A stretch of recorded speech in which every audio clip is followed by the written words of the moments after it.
பாலாவின் வணங்கான் படம் இன்று தியேட்டருக்கு ரிலீஸ் ஆகி ஓடிக்கொண்டிருக்கிறது.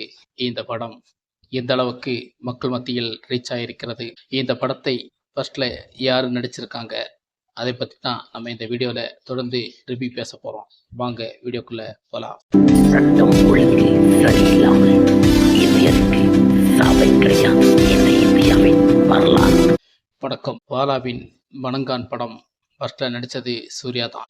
இந்த படத்தில் சில பல காரணங்களால் சூர்யா நடிக்காமல் போய்விட்டது. அதன் பிறகு அருண் விஜய் தேர்ந்தெடுத்து இந்த படத்தை முழுமையாக ஒரு கம்பேக் கொடுத்திருக்கிறாரா என்றுதான் பார்க்க வேண்டும். இந்த படம் அருண் விஜயை பொறுத்த வரைக்கும் நல்ல ஒரு நடிகர், நல்ல படங்கள் கொடுக்கக்கூடியவர், நல்ல ஒரு நடிப்பு திறமை உள்ள நடிகர் என்று நமக்கு தெரியும். அவரை திறமை இருந்தும் ஒரு முன்னுக்கு வராத ஒரு நடிகராக வலம் வந்தார். இந்த படம் அருண் விஜய்க்கு பெரிய ஒரு கம்பேக்கை மீண்டும் கொடுத்திருக்கிறது.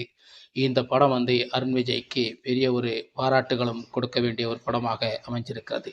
பாலாவுக்கு சில பல இடைவெளிக்கு பிறகுதான் இந்த படம் ரிலீஸ் ஆகியிருக்கிறது. படம் எடுக்கும் போதே இவர் ரொம்ப நாட்கள் நீட்டு தான் படம் எடுப்பார். கிட்டத்தட்ட 25 ஆண்டுகள் நம் சினிமா வாழ்க்கையை முடித்த பாலாவுக்கு இந்த படம் குறைந்த காலங்களில் இப்படித்தான் வருவது வழக்கம். ஆனால் அவர் இத்தனை காலங்களில் ஒரு 6, 7, 8 படங்கள் தான் எடுத்திருக்கிறார் என்பது நமக்கு எல்லாருக்குமே. இத்தனை வருடங்கள் இவ்வளவு படங்கள் எடுப்பது சுலபமான காரியம் என்று நம்ம நினைப்போம். ஆனால் அத்தனையும் இவர் கஷ்டப்பட்டு இவராக உருகி தன் செயலால் மட்டுமே எடுக்கக்கூடிய ஒரு இயக்குனராக வலம் வந்ததனால் இவருடைய படங்களில் நடிப்பதற்கு பல நடிகர்கள் யோசிப்பார்கள்.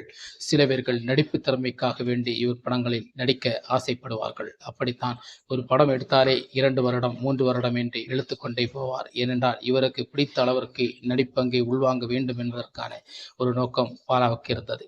அதனால் இந்த வணங்கான் படம் வெற்றி பெற்றாரா அல்லது இந்த படம் மக்களுக்கு நல்ல ஒரு கம்பேக் கொடுத்திருக்கிறதா என்பதை நமக்கு படம் மூலமாக தெரிஞ்சுக்கிறோம். ஆனால் படம் நிச்சயமாக நடிப்பு திறமையான ஒரு படம் தான். என்ன ஒன்று, படத்தின் பிதாமகன் கொஞ்சம் சில விஷயங்கள் பிதாமகனை போல அந்த கேரக்டர் விஷயங்கள் எல்லாம் கொஞ்சம் மாற்றி இறுக்கி பாலாவின் ஸ்டைல் அப்படி இருக்கிறது. படத்தில் இசைகளும் படத்தின் நடிப்பு திறமைகளும் சமுத்திரக்கனி இப்படி நடிகைகளும் எல்லோரும் அவங்களுக்கு கொடுத்த பாத்திரங்களை பாலா படங்கள் நமக்கு தெரியும், எல்லோரும் சிறப்பாக செய்து முடிப்பார்கள். அப்படித்தான் இந்த பாலா படம் இருந்திருக்கிறது. வணங்கான் ஒரு பழி தீர்க்கும் படமாக இந்த படம் பாலாவுக்கு அமைஞ்சிருக்கிறது.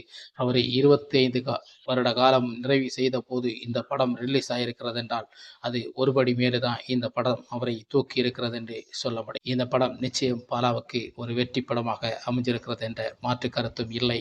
இந்த படத்தின் கதைகள் ரொம்ப வித்தியாசமான ஒரு கதை என்று சொல்ல முடியாது. நமக்கு பிதாமகன் பார்க்கின்ற போது பாலாவின் ஸ்டைல்கள் அப்படியே தான் இருக்கிறது. நடிகர்களை மாற்றி எடுத்திருக்கிறார். இதே போல் அருண் விஜய் அவருடைய முடிந்த அளவிற்கு முயற்சியை இந்த படத்தில் கொடுத்திருக்கிறார். படமும் நல்ல ஒரு இதாக இருக்கிறது. படம் நல்ல ஒரு பழிதீர்க்கும் படமாக இருக்கிறது. அவர் படம் நமக்கு தெரியும், சில பல படங்கள் வித்தியாசமான ஒரு கம்பேக் கொடுக்கும். அதுபோல் தான் இந்த படங்களும் இருந்திருக்கிறது. ஒரு ஒரு யதார்த்தங்கள் படங்களில் இருக்கும். அந்த யதார்த்தம் மிஸ் ஆவேல ஒரு கமர்ஷியல் இருக்கி, மற்றபடி ஒரு சென்டிமெண்ட் மக்கள் மத்தியில் ரீச் ஆகும் அளவிற்கு சில விஷயங்கள் இருக்கிறது. அதை நமக்கு திரை விமர்சனம் மூலமாக சொல்லிக்கொள்ள முடியாது. தேட்டருக்கு சென்று பாருங்கள். ஏன்னா இந்த படங்களை நடிப்பது சின்ன சின்ன நடிகர்கள் நடித்திருக்கிறார்கள் என்றுதான். அதனால் இந்த படத்தை நீங்கள் விமர்சனம் தெரிஞ்சால் தேட்டருக்கு போக மடிப்பீர்கள். அதனால் தான் இந்த படத்தின் விமர்சனங்களை நீங்கள் தேட்டருக்கு சென்று பார்த்து உங்களுடைய விமர்சனங்களை நீங்களே தெரிந்து கொள்ளலாம். படம் நன்றாக இருக்கிறது, ஒரு ஒர்த்தாக இருக்கிறது என்பதுதான் நம்மளுடைய விமர்சனமாக இருக்கிறது. அனைவருக்கும் இந்த வீடியோ பிடிச்சிருந்தா மறக்காம நம்ம சேனலுக்கு சப்ஸ்கிரைப், லைக் பண்ணுங்க. வணக்கம்.